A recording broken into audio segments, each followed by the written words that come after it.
Hello student, आप सभी का स्वागत है आपके अपने चैनल समाज शास्त्र बाई रोशन में। आज हम बात करेंगे पीएम यशस्वी प्रवेश परीक्षा 2023 के बारे में।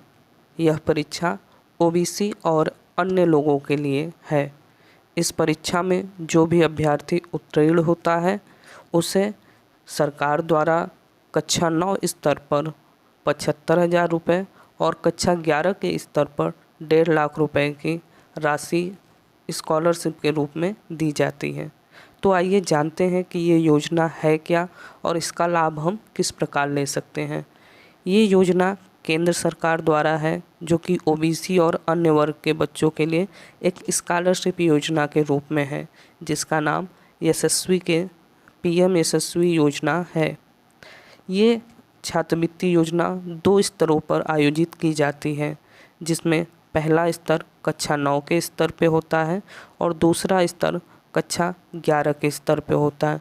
जो छात्र कक्षा 8 से 9 में गए हैं ये उनके लिए है, और जो छात्र अभी हाल ही में 2023 के एग्ज़ाम को पास करके 11वीं में गए हैं उनके लिए ये केंद्र सरकार की योजना है। यह फॉर्म 11/7/2023 से शुरू है और इसकी आखिरी तिथि 10/8/2023 यानी 10 अगस्त 2023 रात 11:50 तक है।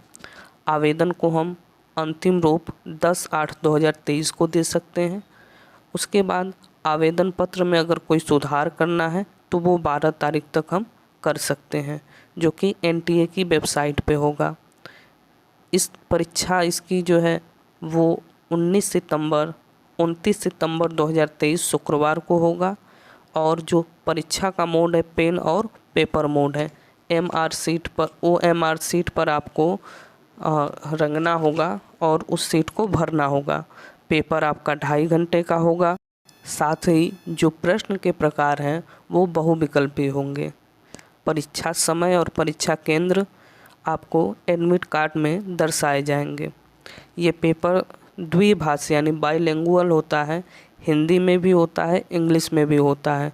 अगर किसी अवस्था में किसी भी कारण से हिंदी प्रश्न गलत होता है तो अंग्रेजी प्रश्न को ही मान्य माना जाएगा। इस परीक्षा के लिए आपको 4 विषयों की जानकारी होनी चाहिए। गणित, जिसका 30 नंबर का आएगा, प्रश्नों की संख्या 30 होगी। विज्ञान से आपको 25 प्रश्न दिए जाएंगे। सामाजिक विज्ञान से 25 प्रश्न दिए जाएंगे। उसके बाद आपको ज्ञान और सामान्य ज्ञान से प्रश्न दिए जाएंगे, जो कि 20 प्रश्न होगा। टोटल आपको 100 प्रश्न हैं। टोटल आपके अंक भी वो हैं 100 हैं। इसके लिए आपको कोई भी नेगेटिव मार्किंग नहीं है, यानी किसी भी गलत उत्तर पे कोई भी अंक नहीं काटा जाएगा। आपको 4 विकल्प दिए जाएंगे। उन 4 विकल्पों में कोई एक सही होगा जिसे आपको चुनना होगा। एक बार फिर बता दें, परीक्षा आपकी 29/9/2023 29 सितंबर में होगी।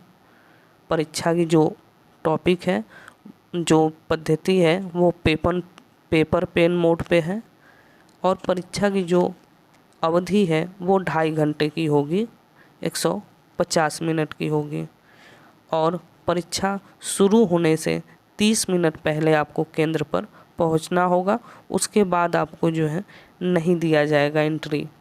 परीक्षा में पास होने के लिए आपके पास 35% अंक आने बहुत ही ज़रूरी है। 35% से ऊपर के लोगों को उत्तीर्ण माना जाएगा, उससे नीचे उत्तीर्ण आपको नहीं माना जाएगा। छात्रवृत्ति जो योजना है वो आपको मेरिट लिस्ट के आधार पर मिलेगी। आगे बात करते हैं कि पाठ्यक्रम क्या होगा। तो कक्षा 9 के बच्चों के लिए 8 की एनसीईआरटी का पाठ्यक्रम होगा, जो उन्होंने कक्षा 8 में पढ़ा है, और कक्षा 11 के बच्चों के लिए 10वीं की एनसीईआरटी पाठ्यक्रम होगा। अब हम बात करते हैं कि ऑनलाइन दस्तावेज क्या क्या लगेंगे यह फॉर्म भरने के लिए। आपके पास फ़ोटो होना चाहिए, जन्मतिथि का वैध प्रमाण होना चाहिए, आधार कार्ड होना चाहिए, शैक्षणिक प्रमाण पत्र, अगर कक्षा 9 का भर रहे हैं तो 8 का, कक्षा 11 का भर रहे हैं तो 10 का मार्कशीट होना चाहिए, आय प्रमाण पत्र होना चाहिए, आपका जाति प्रमाण पत्र होना चाहिए, मोबाइल नंबर होना चाहिए और ईमेल आईडी होना चाहिए। इसको आप ऑनलाइन मोड पर एनटीए की वेबसाइट पे भर सकते हैं। तो इस प्रकार आप यह एग्ज़ाम देकर छात्रवृत्ति योजना का लाभ उठा सकते हैं। आई होप आपको वीडियो पसंद आया होगा। किसी भी प्रकार की जानकारी के लिए हमें वीडियो में कमेंट करें। जय हिंद।